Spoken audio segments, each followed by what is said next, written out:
আজ দুঃখ নেব না খুশি নেব খোদা গো তুমি দাও না বলে আজ এই দিনেতে রাসূল এলো আরে এই দিনে বিদায় নিল আজ দুঃখ নেব না খুশি নেব খোদা গো তুমি দাও না বলে সৃষ্টির প্রথমে সৃষ্টি তুমি আর সে মুআল্লাহ রেখে তারে বিশ্ব নিখিলে জানিয়ে দিল পাঠাবো এমন মোর দিলবারে এই রূপ দেখিলে বিশ্বজাহান এই রূপ দেখিলে বিশ্বজাহান মোরে সিজদা করিবে দুলে দুলে আজ দুঃখ নেব না খুশি নেব খোদা গো তুমি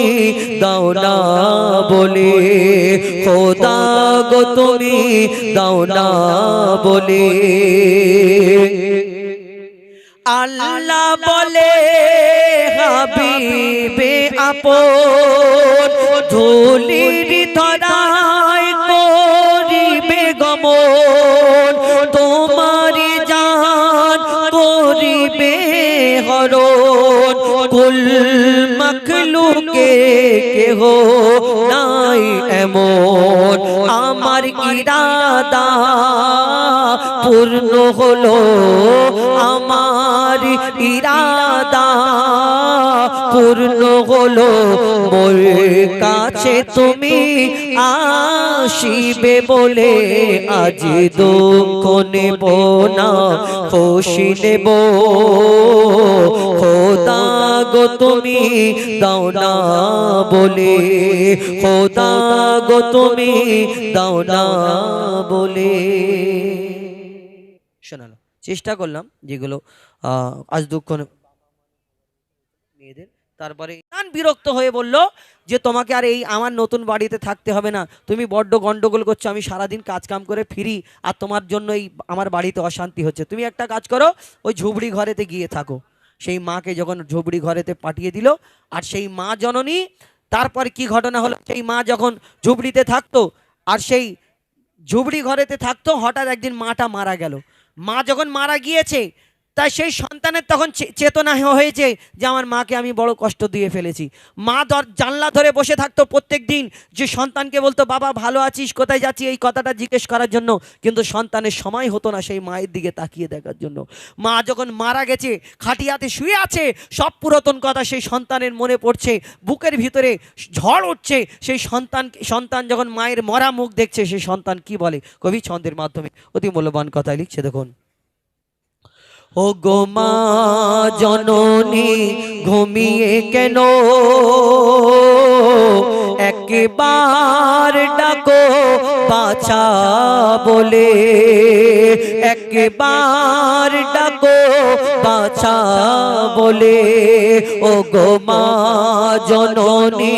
ঘুমিয়ে কেন একবার ডাকো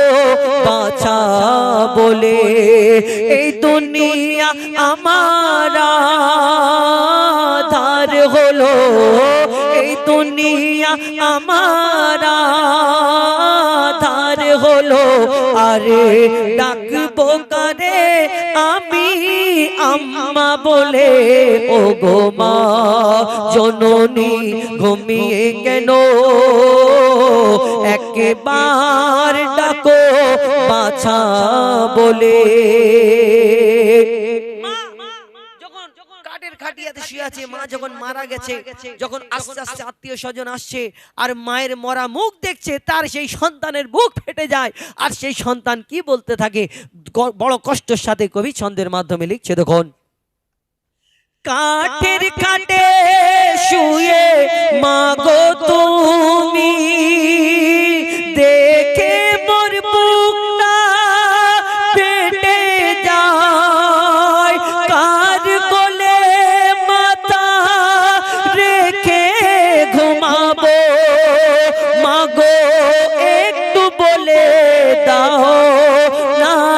আমার তোমার মতো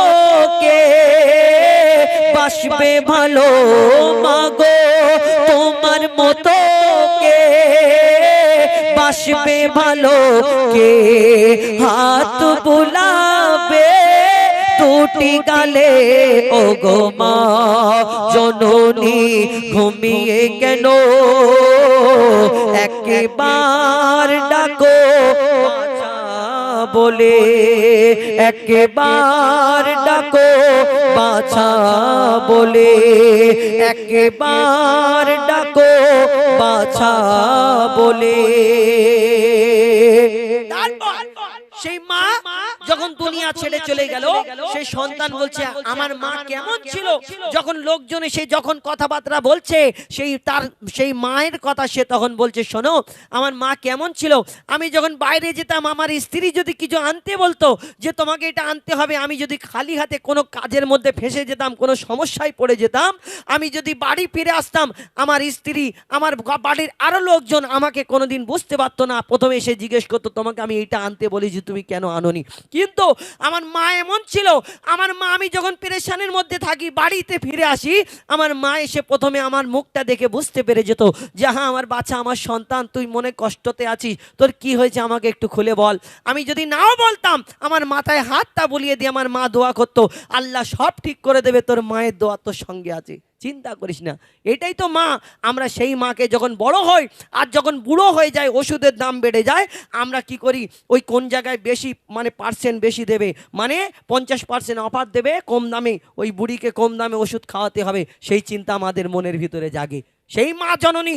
যিনি এই মায়ের পেটে 10 মাস 10 দিন পানির মধ্যে ভাসিয়ে তোমাকে লালন পালন করেছে সেই মাকে তুমি ভুলে যাও কেমন করে কবি ছন্দের মাধ্যমে লিখছে দেখুন মোর দুঃখ কষ্ট বুঝতো না কে তুমি শুধু তুমি বুঝিতে ও গো মা বিপদ আপদে সান্ত্বনা দিয়ে আদর কপালে দিতেছো মা তোমার কলিজার টুকরাকে মাগো তোমার কলিজার টুকরাকে মাগো কার ভরসায় রেখে গেলে ও গো মা জননী ঘুমিয়ে কেন একবার ডাকো বাছা বলে একবার ডাকো বাছা বলে সেই সন্তান যখন মায়ের কবর দিতে গিয়েছে মাকে কবরের মধ্যে শোয়ানোর পরে সন্তানকে বলে একবার তোমার মার মুখটা শেষবারের মতো দেখে নাও আর কোনোদিন দেখতে পাবে না সেই মায়ের মুখটা যখন কাফনটা সরিয়ে দেওয়া হলো মায়ের মুখটা দেখে তার চোখ থেকে টপ টপ করে পানি ঝরে কবরে পড়ে শোনো সন্তান তুমি যদি তোমার মাকে যখন জীবিত থাকতে কষ্ট দিলে আর তোমার মায়ের তোমার চোখের জল দিয়ে যদি কবরটা ভরে যায় তাহলে কোনোদিন কোনো কাজে লাগবে না যখন বেঁচে ছিলে তুমি লক্ষ্য করলে না আর মরে গেল তখন দুঃখ করলে কি হবে শেষ কথায় কবি ছন্দের মাধ্যমে লিখছে দেখুন শোনো গো আমার মা জননী থামে না আমার চোখের পানি শত কাজের মাঝে মাগো তোমার আমি খেয়াল রাখতে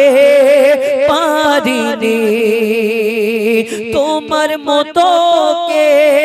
কত কষ্ট দিয়েছিলাম মাগো কত কষ্ট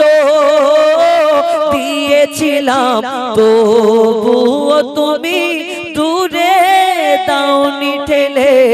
ও গো মা জননী ঘুমিয়ে কেন একবার ডাকো বাছা বলে